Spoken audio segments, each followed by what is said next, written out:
Ever wondered how organizations find the perfect fit for their teams? Welcome to the Psychology and Physical Training channel, Introduction to Organizational Selection and Placement. This process is not just about filling vacancies. It's about finding the right individuals who can contribute to the overall success of the organization. The process begins with the recruitment process, where organizations cast a wide net to attract potential candidates.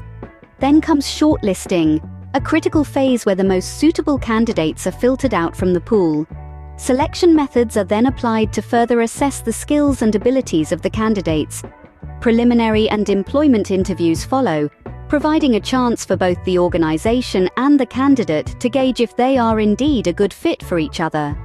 Principles of interviewing and conduct of interview play a vital role in ensuring that the process is fair and effective.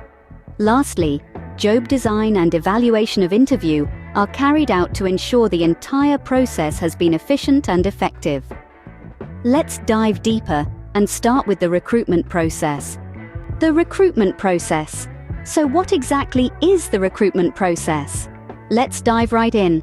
The recruitment process is a strategic series of actions that an organization undertakes to attract, select, and appoint suitable candidates for jobs. It's a bit like setting the stage for a grand performance. You want to attract the right talent, those who can play their parts with finesse and contribute to the harmony of your organization. The process usually kicks off with identifying the need for new employees, which could be due to a variety of reasons: an expanding team, filling a vacant position, or addressing a skills gap.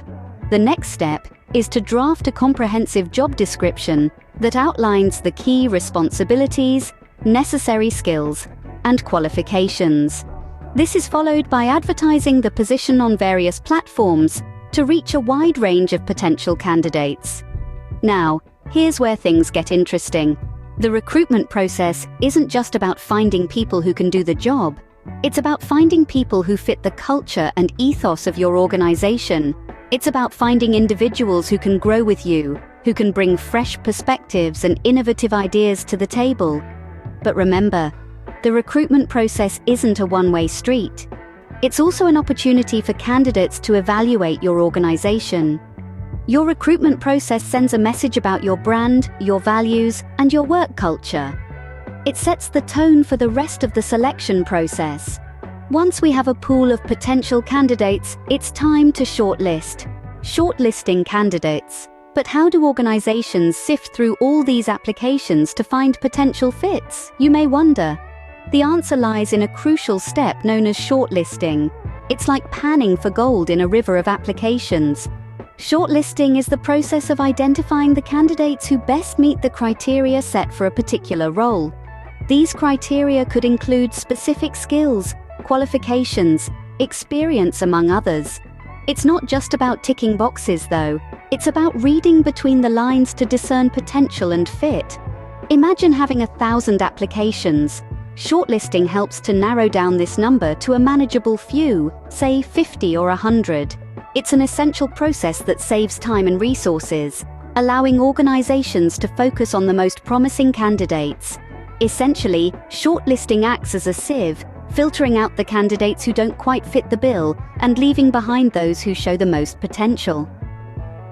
Now that we have a manageable list of candidates, it's time for the preliminary interview. The preliminary interview. What happens in a preliminary interview, and why is it important? Now that we've set the stage with the recruitment process and shortlisting, it's time to dive into the initial face-to-face interaction, the preliminary interview. The preliminary interview, also known as the screening interview, serves as a first touch-point between the employer and the candidate. It enables the employer to further filter candidates, ensuring that only the most suitable individuals proceed to the next stages of the selection process. During this interview, the employer assesses the candidate's basic qualifications, career aspirations, and suitability for the organizational culture. It's a chance for the employer to verify the information provided in the candidate's application and to gauge their interest in the role. Simultaneously, it offers the candidate an opportunity to ask preliminary questions about the role and the company. Remember, interviews are a two-way street. In essence, the preliminary interview is a vital step in the recruitment process, paving the way for the more detailed employment interview.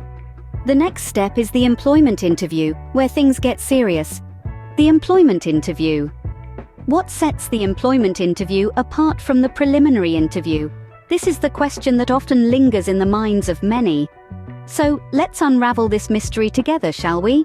The employment interview is the key that unlocks the door to a candidate's potential fit within an organization. Where the preliminary interview sifts through the initial pool of candidates, the employment interview goes a step further, drilling down into the specifics of a candidate's qualifications, skills, and experiences. The employment interview is structured, yet flexible, allowing the interviewer to tailor questions to the candidate's responses. It's like a dance, with both parties moving in sync, each responding to the other's cues. It's an opportunity for the interviewer to dig deeper into the candidate's background, to understand their strengths, weaknesses, and how they handle real-world scenarios. But it's not just about the candidate proving their worth. The employment interview also serves as a platform for the organization to showcase its values, culture, and opportunities. It's a two-way street, where both parties evaluate each other to ensure a mutual fit. The employment interview plays a significant role in making the final selection decision. It is the stage where the organization confirms if the candidate is the right fit for the job and the organization's culture. It's the final handshake, the last step before the organization makes its decision. But how should an interview be conducted? Let's explore. Principles and conduct of interview. What are the principles of a good interview and how should it be conducted? That's an excellent question and a critical one too. Let's dive right into it. First and foremost, an interview is not an interrogation but a conversation. It's a two-way street where both parties are evaluating each other. The interviewer is assessing the candidate's skills, experiences, and fit for the organization. Simultaneously, the candidate is also evaluating if the organization aligns with their career goals and personal values. One of the key principles of interviewing is respect. Respect the candidate's time by being punctual and prepared. Know their resume, the job requirements, and have a set of pertinent questions ready. Respect also extends to listening attentively when the candidate is speaking and not interrupting them. Next, honesty is crucial. Be transparent about the job role, responsibilities, and the organization's culture. Misrepresenting any of these aspects may lead to disappointment and potential attrition in the future. Moreover, maintaining confidentiality is a rule of thumb in interviews. Personal or professional information shared by the candidate should remain within the confines of the interview room. Now, let's move on to how to conduct an interview effectively. Begin with a warm welcome to put the candidate at ease. A relaxed candidate is more likely to open up and share relevant information. The body of the interview should consist of open-ended questions that allow the candidate to express themselves.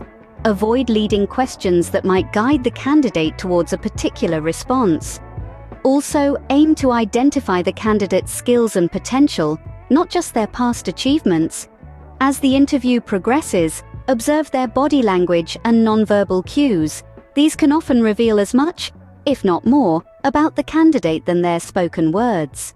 Finally, wrap up the interview by thanking the candidate for their time and give them an idea of the next steps in the process. Remember, every interview is unique as it involves different individuals with their own set of experiences and perspectives.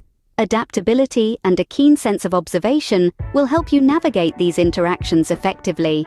Once the interview is over, it's time to design the job for the selected candidate. Job design and evaluation of interview. Now that we have our candidate, how do we design their job and evaluate the interview process? Let's begin with job design. This is a process that outlines the duties, responsibilities, and qualifications of a particular job. It helps to define the role clearly, and it's crucial for both the employer and the employee to have a clear understanding of what's expected. Job design is not a one-size-fits-all process. It's a flexible process that should be tailored to the specific needs of the organization and the individual employee. It can involve rearranging, enriching, or reducing job duties, depending on the skills and capabilities of the employee and the needs of the organization. Next, let's talk about evaluating the interview. This is an important step that is often overlooked.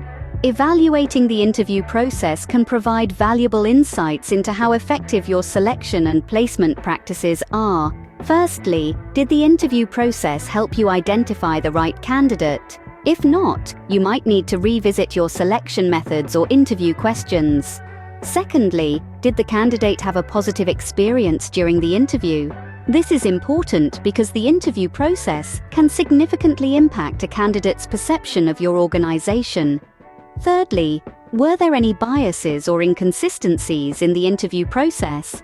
This could be a sign that your interviewers need more training. In summary, job design is about creating a role that fits both the needs of the organization and the capabilities of the employee. Evaluating the interview, on the other hand, is about reviewing the effectiveness of your selection and placement practices and making necessary adjustments to improve them. Both of these steps are crucial in ensuring a successful selection and placement process. They require careful planning, flexibility, and a commitment to continuous improvement. And there you have it, a comprehensive look at the organizational selection and placement process. And if you like this video, do not forget to subscribe and follow the Psychology and Physical Training channel for more videos. Thank you for watching.